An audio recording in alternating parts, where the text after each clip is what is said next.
Ageo capítulo 1, versículos 1 y 2. El año segundo del rey Darío, en el mes sexto, el día primero del mes, vino la palabra del Señor, literalmente fue la palabra del Señor por medio del profeta Ageo a Zorobabel, hijo de Salatiel, gobernador de Judá, y al sumo sacerdote Josué, hijo de Josadac, diciendo: así dice el Señor de los ejércitos. Este pueblo dice: no ha llegado el tiempo de que la casa del Señor sea reedificada. Tal como se ha estado anunciando, en la mañana de hoy vamos a comenzar a estudiar este libro, el libro de Ageo, uno de los últimos libros del Antiguo Testamento. Ageo pertenece al grupo de los profetas menores, llamados así no por ser menores en importancia o por ser menos inspirados que los otros libros de la Biblia, sino porque son menores en tamaño en comparación con los profetas mayores, es decir, Isaías, Jeremías, Ezequiel y Daniel. Lamentablemente, hermanos, y Marcos decía algo de esto al inicio del culto, muchos creyentes descuidan la lectura de estos libros. No es común escuchar a un cristiano decir que Sofonías es uno de los libros favoritos de la Biblia, o que está haciendo un estudio profundo y exhaustivo del libro de Nahum o del profeta Amós. De hecho, mis hermanos, no es común que en las iglesias se predique una serie expositiva en uno de los libros de los profetas menores, a no ser, obviamente, el libro de Jonás o de Habacuc, tal vez de Malaquías, pero mis hermanos, no es común.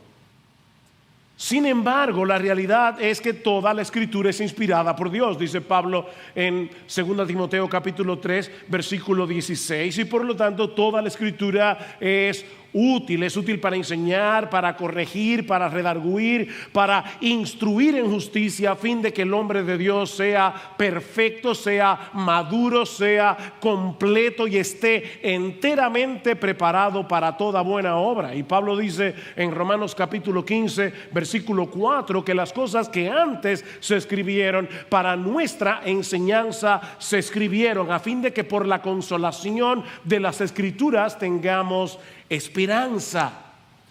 Mis hermanos, la Biblia no es un mero recuento de las palabras que Dios habló para un pasado distante. No, la palabra de Dios es viva, la palabra de Dios es eficaz y es más cortante que toda espada de doble filo. Mis hermanos, este libro está vivo. Y su vida, la vida de este libro, palpita en cada una de sus páginas, desde Génesis hasta Apocalipsis, porque toda la Escritura es inspirada por Dios. Y este libro en particular, que vamos a comenzar a exponer en el día de hoy, es de suprema importancia para el pueblo de Dios de todas las edades, de todas las épocas, porque este libro, mis hermanos, es un llamado que vino de parte de Dios, directamente de Dios, un llamado a sacudirnos de la apatía espiritual, un llamado a trabajar con esperanza, con energía para la expansión del reino de Dios. Y es mi anhelo y oración, y yo sé que ha sido la oración de muchos de ustedes aquí en la iglesia, pero es nuestro anhelo y oración que Dios use esta serie de mensajes para avivar nuestras almas. Mis hermanos, que Dios obre entre nosotros, que el Espíritu Santo hable a cada uno de nosotros en estos próximos domingos a través de estas palabras que el mismo Espíritu inspiró hace cientos de años atrás, pero que siguen tan vivas y tan eficaces como el primer día que Ageo las habló.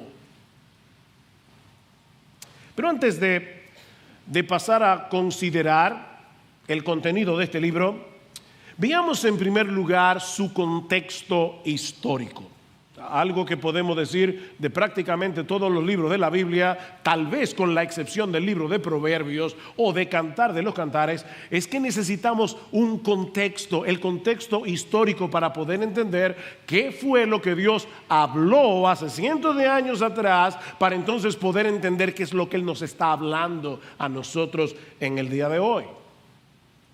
Ageo es uno de los profetas que ministró a la nación de Israel luego del exilio babilónico. Pastor, ¿y qué es eso? Veo que hay muchas visitas aquí, déjenme explicar un poco de qué se trata esto. Dios había estado llamando a su pueblo a que se arrepintieran de sus pecados, a que se volvieran a Él a través de todos sus profetas, pero ellos decidieron cerrar su corazón a la voz de Dios hasta que fue demasiado tarde. En el año 586 antes de Cristo, Nabucodonosor, rey de Babilonia, destruyó la ciudad de Jerusalén, arrasó con el templo y una gran cantidad de judíos fueron deportados, fueron al exilio en Babilonia, que era la potencia militar de aquellos días. Pero durante todos los años que duró ese cautiverio, 70 años, Dios mantuvo viva la esperanza del pueblo, anunciando a través de los profetas que regresarían del exilio y que volverían a construir la ciudad y el templo. Finalmente Dios cumplió su promesa cuando Ciro el Grande, rey de Persia, emitió un decreto en el año 538 antes de Cristo, permitiendo que los judíos regresaran a Jerusalén y reconstruyeran el templo. Y de esa manera, aunque probablemente Ciro no lo sabía, él estaba cumpliendo lo que Isaías había profetizado unos 300 años antes, donde no solamente decía que un rey persa iba a emitir este decreto, sino que Isaías menciona a Ciro por nombre.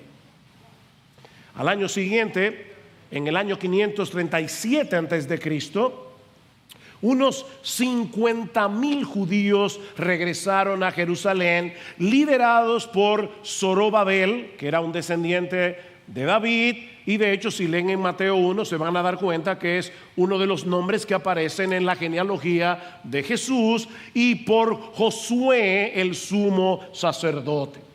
Tan pronto regresaron a Jerusalén, dice en Esdras capítulo 3, versículo 3, que repararon el altar para poder llevar a cabo los sacrificios, y en la primavera del siguiente año ya habían puesto los cimientos para reedificar el templo.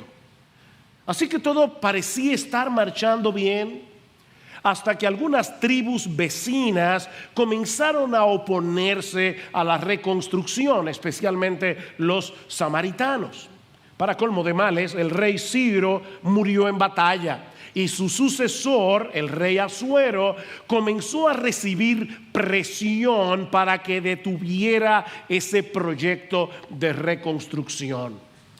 Obviamente, mis hermanos, todo esto causó un gran desánimo en los israelitas hasta que la reconstrucción se detuvo por completo.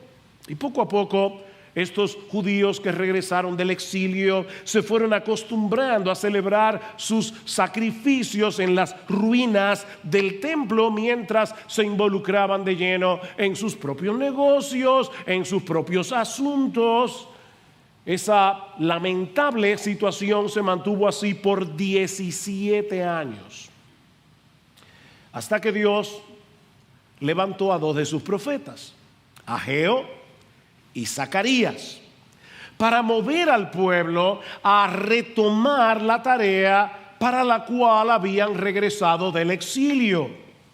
Es en ese contexto que Ageo pronuncia 4 mensajes de parte del Señor, que son los que encontramos en el libro del profeta Ageo.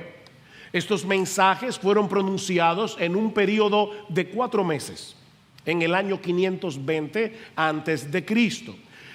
Y es increíble porque Ageo es cuidadoso en fechar cada uno de estos mensajes. Y el domingo que viene vamos a ver por qué.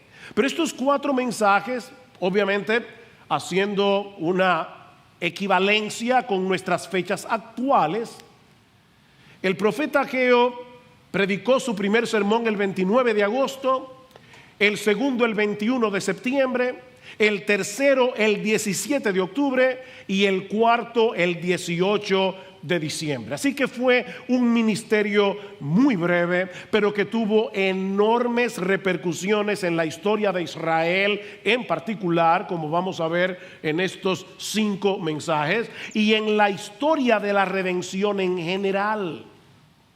Dios estaba despertando a su pueblo de su apatía espiritual por medio de su palabra. Mis hermanos, la palabra de Dios juega un papel protagónico en el libro de Ageo. Tanto así que en estos 38 versículos del libro, 15 en el primero, 23 en el capítulo segundo, Ageo menciona 23 veces expresiones como estas: vino la palabra del Señor, así dice el Señor de los ejércitos, declara el Señor, dice el Señor, o Ageo mensajero del Señor. Mis hermanos, no es la opinión de Ageo la que encontramos en este libro. Es Dios mismo el que se está acercando a su pueblo por medio de su palabra para despertar sus corazones y traerlos de vuelta hacia Él. Lo mismo que hace Dios cada domingo cuando su pueblo se congrega para adorarle. Dios se hace presente en medio nuestro a través de su palabra. Dios obra en nuestros corazones a través de su palabra. Dios convierte a los incrédulos a través de su palabra. Dios santifica y despierta a los creyentes a través de su palabra. Él mismo ha dicho por medio de Isaías que la palabra que sale de su boca no volverá a él vacía, sino que hará lo que yo quiero, dice Dios, y será prosperada en aquello para que la envié. Mis hermanos, mientras la palabra del Señor sea fielmente predicada en una iglesia, el Espíritu Santo la va a usar para salvar a los pecadores, para santificar a los creyentes. De manera, mi amado hermano, que si tú has estado pasando por un tiempo de sequía espiritual, hay esperanza para ti. Óyeme, tal vez tú viniste hoy en la mañana a la iglesia con un corazón frío como un hielo. Y mientras cantábamos, tu mente estaba en otra cosa. Pero hay esperanza para ti. ¿Tú eres creyente? Hay esperanza para ti siempre que te expongas a la palabra de Dios y le creas a Dios que habla por su palabra. Eso fue lo que sucedió en los días de Ageo. No quiero adelantarme, pero lean conmigo los versículos 13 al 15. ¿Qué pasó cuando Ageo comenzó a predicar? Dice en el versículo 13 del capítulo 1: entonces Ageo, mensajero del Señor, por mandato del Señor, ven el énfasis, habló al pueblo diciendo: yo estoy con vosotros, declara el Señor. Y despertó el Señor el espíritu de Zorobabel, hijo de Salatiel, gobernador de Judá, y el espíritu del sumo sacerdote Josué, hijo de Josadac, y el espíritu de todo el remanente del pueblo. Y vinieron y comenzaron la obra en la casa del Señor de los ejércitos, su Dios, el día 24 del mes sexto, en el año segundo del rey Darío. ¿Cuándo fue que Ageo comenzó a predicar? El día primero del mes sexto. ¿Y cuándo fue que retomaron la labor de reconstrucción? El día 24 de ese mismo mes. ¿Cuántos años tenían ellos con la labor detenida? 17 años. Y en 23 días la palabra de Dios transformó esa nación. Lo que no hicieron en 17 años, comenzaron a hacerlo en 23 días. ¿Saben por qué? Porque vino la palabra del Señor por medio del profeta Ageo. Esta palabra es viva y eficaz. Mis hermanos, nunca permitamos, y ahora estoy pensando en los más jóvenes de esta iglesia, de hecho en los más jóvenes, en los más jovencitos. Cuando ustedes crezcan y sean miembros de esta iglesia y ya ninguno de nosotros estemos aquí, nunca permitan que sustituyamos la palabra de Dios predicada desde este púlpito para hacer cosas más entretenidas, para hacer cosas más llamativas, porque solo la palabra de Dios es viva y eficaz. Nunca permitamos que la palabra de Dios deje de ser central en esta iglesia, porque solo el Espíritu Santo puede traer un verdadero avivamiento en medio del pueblo de Dios, y Él lleva a cabo esa obra por medio de la palabra que Él mismo inspiró, su palabra. ¿Y cuál es el contenido de estos mensajes que Ageo predicó a la nación de Israel por mandato de Dios? Bueno, eso nos lleva a nuestro segundo encabezado. Ya vimos el contexto histórico del libro. Veamos ahora en segundo lugar su tema principal. Y ahora yo quiero que leamos de nuevo, no solamente el versículo 2, sino que vayamos hasta el 4 para poder tomar el contexto, aunque los versículos 3 y 4 lo veremos el domingo que viene. Así dice el Señor de los ejércitos. Este pueblo dice: no ha llegado el tiempo adecuado, el tiempo oportuno, el tiempo de que la casa del Señor sea reedificada. Entonces vino la palabra del Señor por medio del profeta Ageo diciendo: ¿es acaso tiempo para que vosotros habitéis en vuestras casas artesonadas, mientras esta casa está desolada? El contraste. Sus casas están muy bonitas, pero mi templo sigue en ruinas.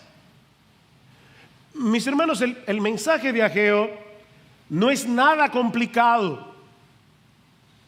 Ustedes están más preocupados por sus casas que por la mía.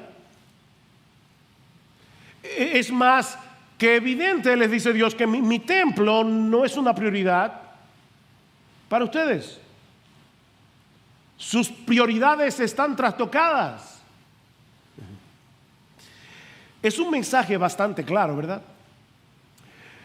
Lo que puede que no sea tan obvio para algunos es la importancia que tenía el templo para el pueblo de Israel en el antiguo pacto.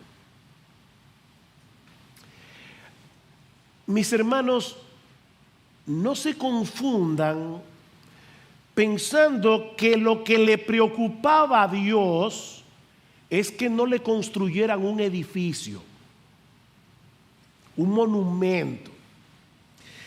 Lo que está detrás de esta amonestación de Ageo es algo mucho más profundo.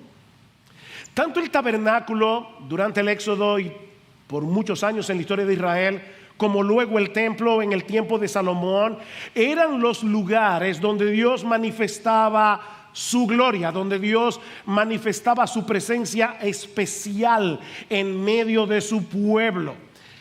En ambos lugares, Dios recreaba en cierto modo lo que Adán y Eva perdieron en el paraíso por causa del pecado. Esa relación de deleitosa comunión con el Dios vivo y verdadero. De hecho, algunos se preguntan por qué se dan tantos detalles de la construcción del tabernáculo o de la construcción del templo. Si ustedes leen con cuidado estos pasajes, van a encontrar bueyes, un mar de bronce, palmeras esculpidas, granadas.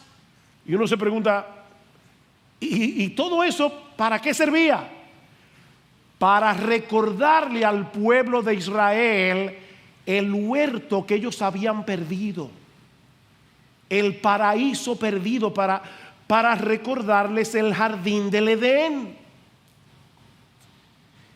Mis hermanos, me encanta cómo Dios describe en el libro de Éxodo, al principio, qué fue lo que sucedió cuando Él los rescató de la esclavitud en Egipto. Oigan lo que dice en Éxodo 19:4. Vosotros habéis visto lo que he hecho a los egipcios y cómo os he tomado sobre alas de águila y os he traído a mí. Os he traído a mí. ¿Ustedes escucharon eso? Con el mismo cuidado con el que las águilas enseñaban a volar a sus polluelos, Dios había tomado a su pueblo con ese mismo tierno cuidado para traerlos hacia Él, no para traerlos a una tierra en Medio Oriente. Y claro que Canaán está incluida en la promesa, pero ese no es el punto. Yo los tomé como con alas de águila para traerlos hacia mí. Mis hermanos, a final de cuentas, la gran bendición que Dios le dio a Israel en los días de Moisés no fue librarlos de la esclavitud en Egipto. La gran bendición fue la bendita posibilidad de volver a tener comunión con Él, de tener comunión con Él. Mis hermanos, es de eso que se trata la redención. Dios nos liberta de la esclavitud del pecado para que seamos suyos, para que podamos estar con Él en una deleitosa relación de amor y adoración. Y lo mismo vemos en la construcción del templo de Salomón.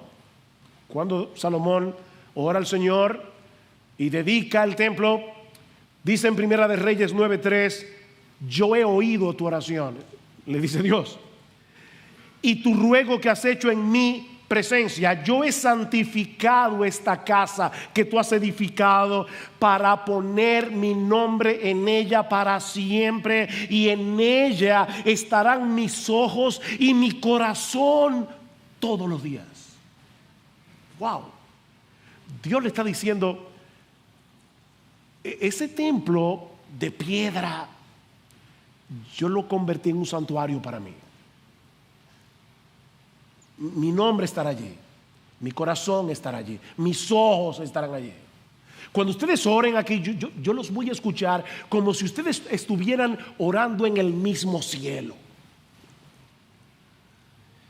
Es por eso, mis hermanos, que la destrucción del templo durante la invasión babilónica fue un verdadero desastre para la nación de Israel. Ese Dios que había hecho un pacto con ellos, que les había prometido que ellos serían su pueblo y que Él sería su Dios, los estaba privando de su mayor bendición, de su más preciado tesoro, su propia presencia en medio de ellos. De nada servía que Ciro emitiera un decreto para que los judíos regresaran a su tierra si ellos no podían disfrutar de la presencia de Dios. Si hay algo claro en el libro de Esdras, que es donde se narra el retorno de los judíos a Jerusalén, es que eso no había sucedido primariamente por voluntad de Ciro, fue por la voluntad de Dios. De hecho, si quieren entender a Ageo y Zacarías, tienen que leer el libro de Esdras. Y escuchen ahora cómo comienza el libro de Esdras. En el primer año de Ciro, rey de Persia, para que se cumpliera la palabra del Señor por boca de Jeremías, el Señor movió el espíritu de Ciro, rey de Persia, y éste hizo proclamar por todo su reino y también por escrito diciendo: así dice Ciro, rey de Persia, el Señor, el Dios de los cielos, me ha dado todos los reinos de la tierra, y Él me ha designado para que le edifique una casa en Jerusalén que está en Judá. El que de entre vosotros pertenezca a ese pueblo, sea su Dios con él, que suba a Jerusalén que está en Judá y edifique la casa del Señor, Dios de Israel. Él es el Dios que está en Jerusalén. Mis hermanos, no era para complacer a Ciro que ellos debían reconstruir el templo. Ellos debían hacerlo porque esa era la voluntad expresa de Dios. Y era la voluntad expresa de Dios porque Él quería que volvieran a disfrutarlo a Él, su presencia. Por eso era tan grave esa apatía de Israel en los días de Ageo. Ellos están manteniendo en poco la gloria de Dios. Ellos están manteniendo en poco la presencia de Dios en medio de ellos.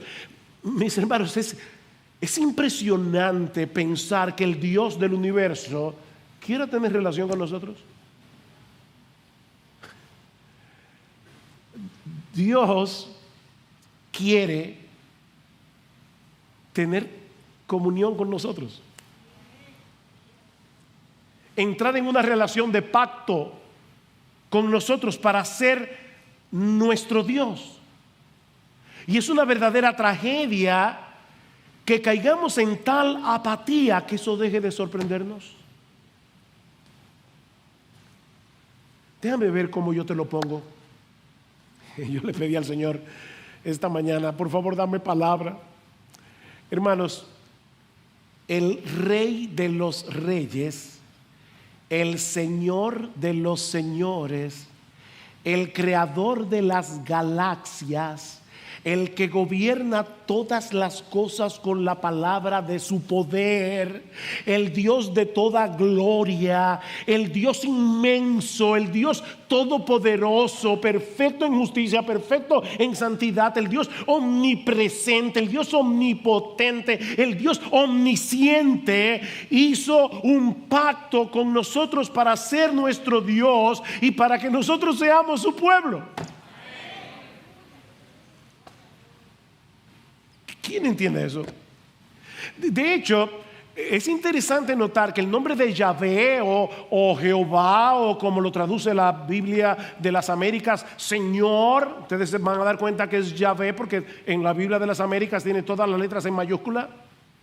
Ese nombre aparece 32 veces en los 38 versículos de Ageo. El Dios del pacto, Yahvé. 32 veces en 38 versículos. Dios se refiere a sí mismo como Yahvé, Jehová. Yo soy el Dios del pacto. Mis hermanos, el énfasis es evidente. El Dios del pacto ha dejado de ser vuestra prioridad. Es lo que Ageo les está diciendo. Y cuando eso sucede, hacemos un terrible intercambio. Sustituimos al Creador por las criaturas. Me llamó poderosamente la atención esta semana. Estaba leyendo otra cosa y me topé con esta descripción de cuál es el proceso que ocurre dentro de nosotros cuando somos tentados. Escuchen esto. Con irresistible poder, dice este autor, el deseo se apodera de la carne. No importa si se trata del deseo sexual o de ambición o vanidad o deseo de venganza o amor por la fama y por el poder o codicia por el dinero. El punto es que el gozo en Dios se extingue en nosotros y buscamos todo nuestro gozo en la criatura. Y ahora escuchen.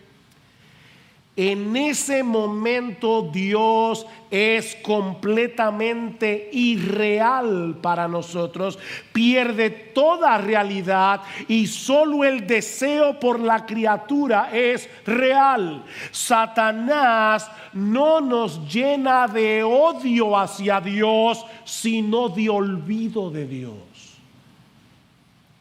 ¿Vieron eso?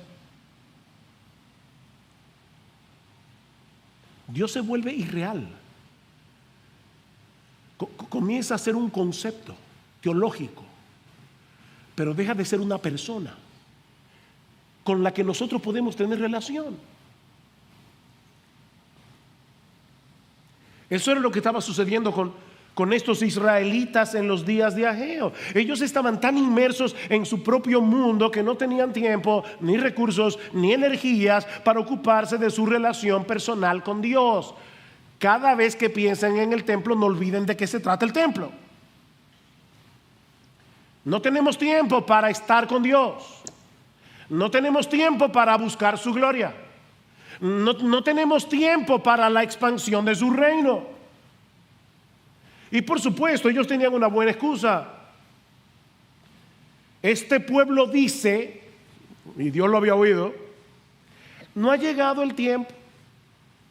Y obviamente es el tiempo oportuno, el tiempo adecuado. Tenían una buena excusa. No es el momento más oportuno.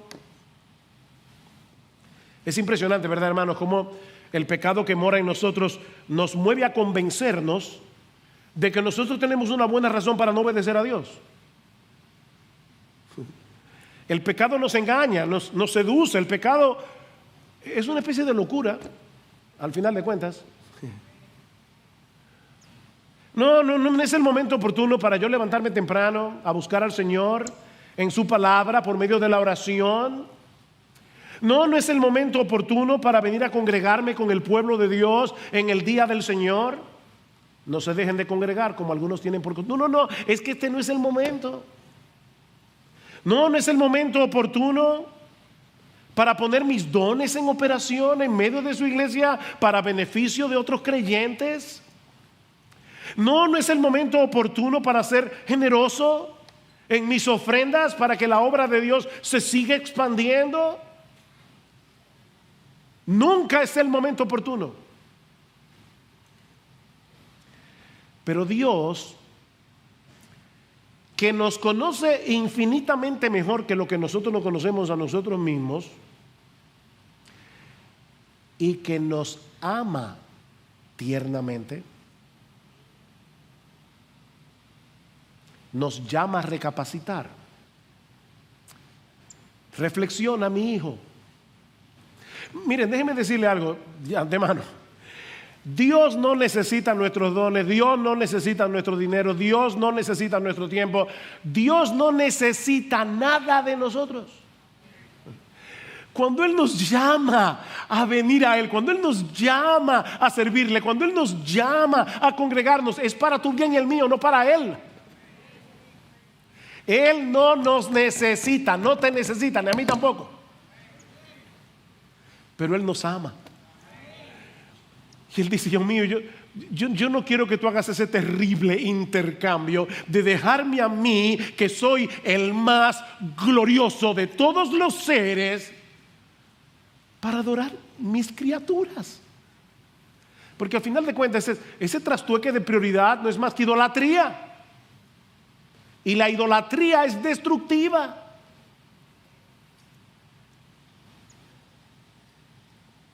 Noten cómo Dios constantemente llama a la nación a reflexionar. Versículo 5. Ahora pues, así dice el Señor de los ejércitos, considerad bien vuestros caminos. Versículo 7. Así dice el Señor de los ejércitos, considerad bien vuestros caminos. Capítulo 2, versículo 15.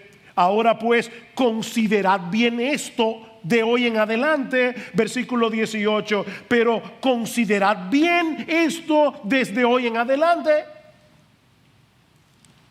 Consideren, reflexionen. Ahora, mis hermanos, ¿saben todavía lo que es más sorprendente de esta historia que está detrás del libro de Ageo? Que apenas unos 18 años antes, estos israelitas estaban apasionadamente comprometidos con Dios. Y esto sí que es una advertencia para todos nosotros. Tú puedes estar hoy ardiendo como un querubín,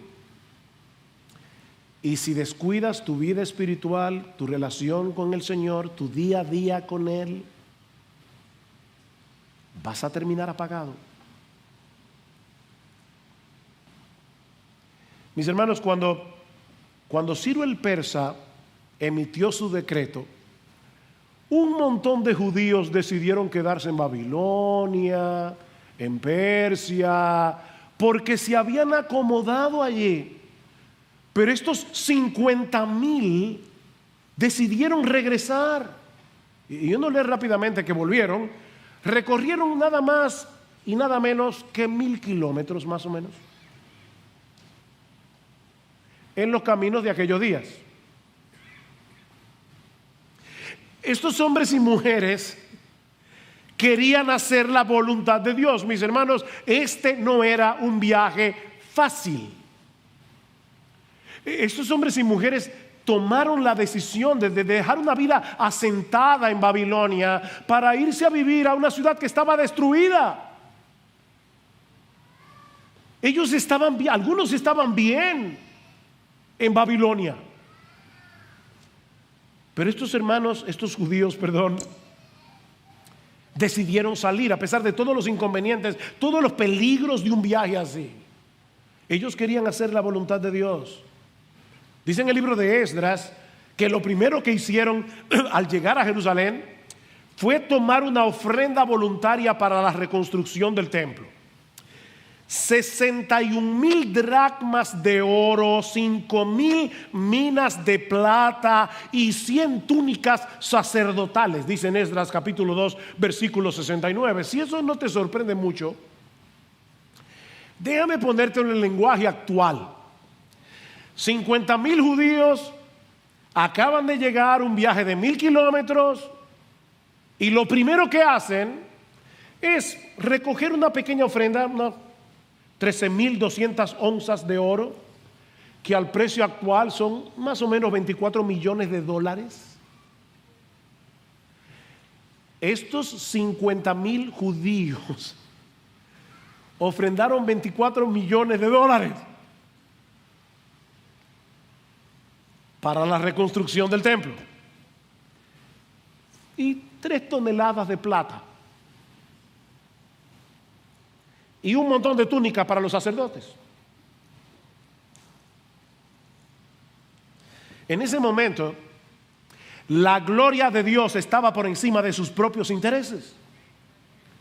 Pero algo pasó en esos 18 años que apagó el fuego de su pasión por Dios. Ya ellos no podían decir como Isaías en el capítulo 26 versículo 8: tu nombre y tu memoria son el anhelo de mi alma. ¿Tú puedes decir eso? Señor, tu nombre y tu memoria son el anhelo de mi alma. ¿Ustedes se dan cuenta, mis hermanos, que no se trataba de un edificio?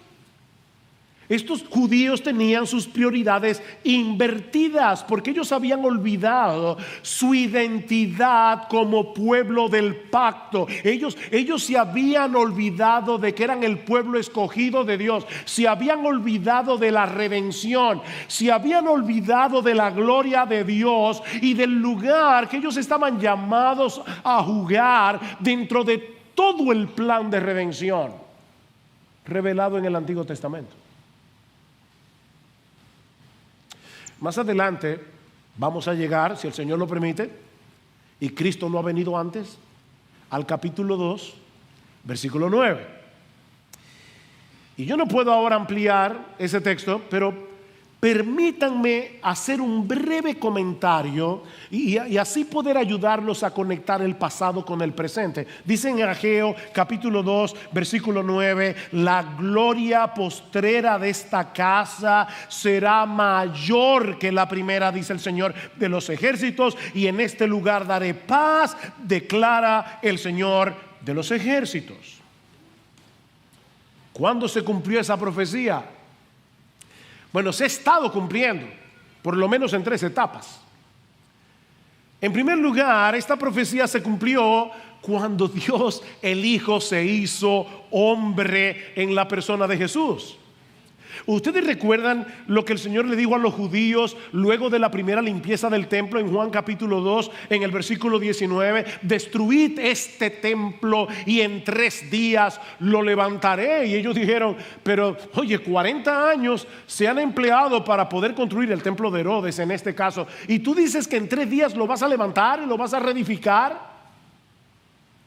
Pero Juan hace el comentario editorial: pero él se refería al templo de su cuerpo. El templo de su cuerpo. En una ocasión Cristo le dijo a los judíos: ¿saben qué? Uno mayor que el templo está aquí.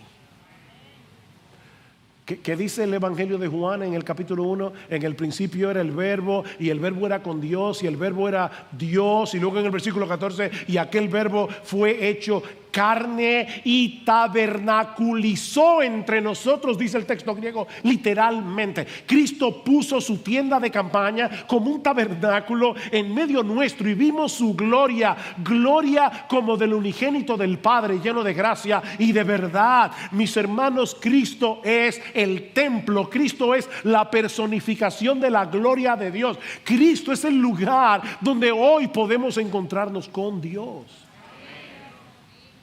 Cristo es el templo. ¿Qué dice Ageo? La gloria postrera de esta casa será mayor, porque no hay nadie más glorioso que nuestro Jesús. Pero eso no se queda ahí. Recuerden que nosotros estamos unidos a Él. Y como estamos unidos con Cristo, nosotros, la iglesia, somos el templo espiritual en el que Él manifiesta su gloria. Pablo dice en 1 Timoteo capítulo 3 versículo 15 que la iglesia es la casa de Dios. Y en Efesios capítulo 2 versículo 20 dice que los creyentes estamos siendo edificados sobre el fundamento de los apóstoles y profetas, siendo la principal piedra del ángulo Jesucristo mismo, para ser un templo santo en el Señor. Cada uno de nosotros individualmente es templo del Espíritu Santo, dice Pablo en 1 Corintios capítulo 6 versículo 19. Pero cuando nos congregamos todos juntos en el día del Señor, manifestamos visiblemente esa realidad de ser la morada de Dios por medio de su Espíritu. Este es el templo de Dios. No parece tan extraordinario. ¿Sabe por qué? Porque no estamos viendo a cada creyente con los ojos de la fe. Cada creyente es un mini templo del Espíritu Santo, donde mora el Espíritu de Dios, y una piedra viva de este templo. Es por eso que cuando Pablo concluye el capítulo 3 de la carta a los Efesios, termina con esta doxología: y aquel que es poderoso para hacer todas las cosas mucho más abundantemente de lo que pedimos o entendemos, según el poder que actúa en nosotros, a Él sea gloria en la iglesia, en Cristo Jesús, por todas las edades, por los siglos de los siglos. Amén. Aquí está la gloria de Dios, porque aquí están los redimidos del Cordero, comprados con la sangre de Cristo. Pero esta profecía de Ageo tendrá su cumplimiento final en los cielos nuevos y la nueva tierra, cuando el mundo entero será un gran santuario en el que la iglesia ya glorificada disfrutará de una deleitosa y perfecta comunión con Dios por los siglos de los siglos, como dice en Apocalipsis capítulos 21 y 22. Es por eso que la nueva Jerusalén tiene forma de cubo, y algunos imaginan ya, porque leen Apocalipsis con una literalidad que no les permite ver lo que Juan está diciendo. ¿Vamos a vivir en una ciudad en forma cúbica? Por supuesto que no, mis hermanos. ¿Qué tenía forma de cubo en el Antiguo Testamento? El lugar santísimo. Nosotros habitaremos en el lugar santísimo, en la misma presencia de Dios por los siglos de los siglos. Es por eso que no habrá templo en la Nueva Jerusalén, porque ya no lo necesitaremos más.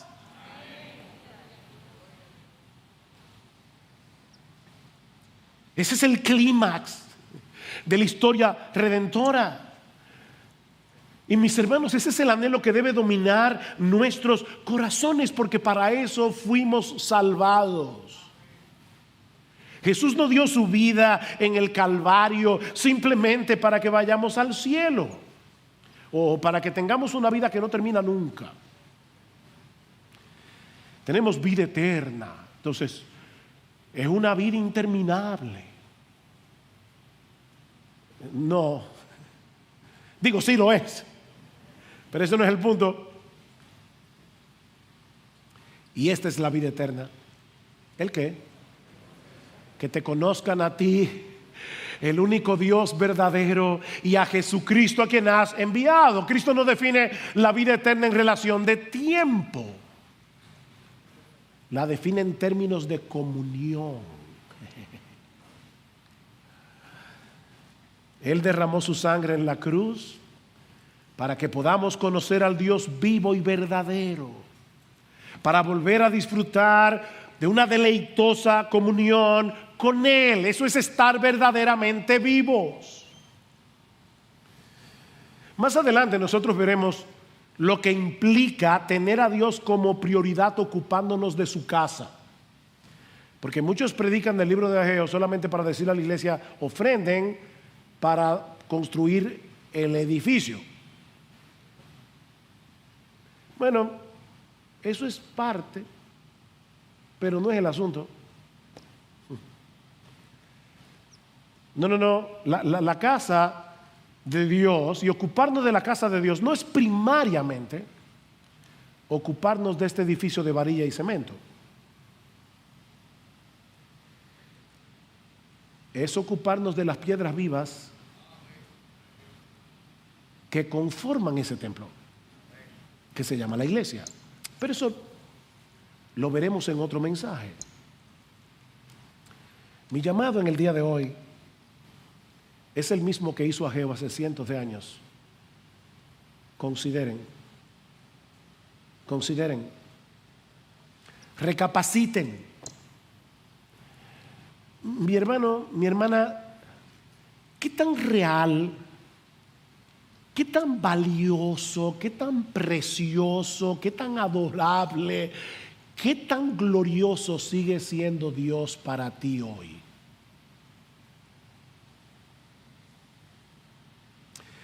Todavía nos asombra el hecho de que Dios nos haya escogido para hacer de nosotros su templo. Los discípulos están tristes, Cristo les ha dicho que se va, y el Señor tiene que decirles: no se turbe vuestro corazón, creéis en Dios, creed también en mí, en la casa de mi Padre muchas moradas hay. Y ellos se quedan ahí pensando en esas moradas. Pero luego Cristo le dice en el versículo 23: el que me ama, mi palabra guardará, y mi Padre le amará, y vendremos a él y haremos morada con él. Miren, no se preocupen, en lo que ustedes llegan a aquellas moradas, ¿saben lo que yo voy a hacer? Yo voy a traer la morada a sus corazones. ¿Te asombra eso? Cristo vive en ti por su Espíritu. Somos templo del Espíritu Santo. Mis hermanos, con cuánta expectativa nosotros venimos cada domingo a congregarnos como iglesia para disfrutar de su presencia especial al escuchar su palabra. No, nos emociona todavía la realidad de que por medio de Cristo hemos sido justificados, hemos sido santificados, hemos sido adoptados en la familia de la fe para que ahora Dios pueda ser nuestro Padre. ¿Te emociona eso? Que tú dices: Señor, y ahí está Dios el Padre escuchándote. ¿Sigue siendo su palabra más dulce que la miel y más preciosa que el oro? Miren, mis hermanos, nunca se acerquen a la lectura de la Biblia con ese espíritu legalista de tengo que leer la Biblia porque ese es mi deber. No, yo quiero leer la Biblia porque aquí es que están las promesas de Dios. Yo quiero leer la Biblia porque quiero entender mejor quién es Cristo. Yo quiero leer la Biblia porque aquí es donde se revela el diamante del Evangelio. Yo quiero leer la Biblia porque de lo contrario yo no puedo tener comunión con mi Padre. es a través de este libro.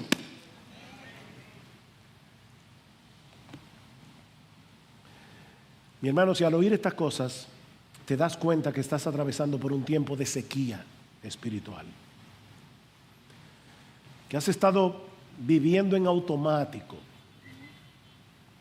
que has estado tan distraído con las pequeñas cosas de tu pequeño reino, que estas gloriosas verdades tan extraordinarias se han vuelto triviales para ti. No te quedes ahí. No te quedes ahí postrado, recordando con nostalgia ese fuego que ya no está. Wow, yo me acuerdo cuando yo era recién convertido. No te quedes en ese mundo de nostalgia. Cristo ha prometido a los suyos que Él no quebrará la caña cascada. Y Él no va a apagar el pábilo que humea. Aunque sea una llamita, Él vino a darnos vida y vida en abundancia. Mi hermano, mi hermana, pídele ahora en oración al Señor que vuelva a encender la llama de la pasión por Él. Pídeselo, apropiate de las palabras con las que Pablo ora por la iglesia en Éfeso. Que el Dios de nuestro Señor Jesucristo, el Padre de gloria, os dé espíritu de sabiduría y de revelación en el conocimiento de Él, alumbrando los ojos de vuestro entendimiento, para que sepáis cuál es la esperanza a la que Él os ha llamado y cuáles las riquezas de la gloria de su herencia en los santos. Y parece que Pablo no encuentra las palabras apropiadas. Y cuál la supereminente grandeza de su poder para con nosotros los que creemos, según la operación del poder de su fuerza, la cual operó en Cristo, resucitándole de los muertos y sentándole a su diestra en los lugares celestiales. ¿Saben lo que Pablo está diciendo aquí? Órale a Dios que te abra los ojos para que tú entiendas de una vez por todas que el mismo poder que obró en Cristo para resucitarlo de los muertos es el mismo poder que obró en ti para darte vida, para regenerarte, para que tú pudieras creer.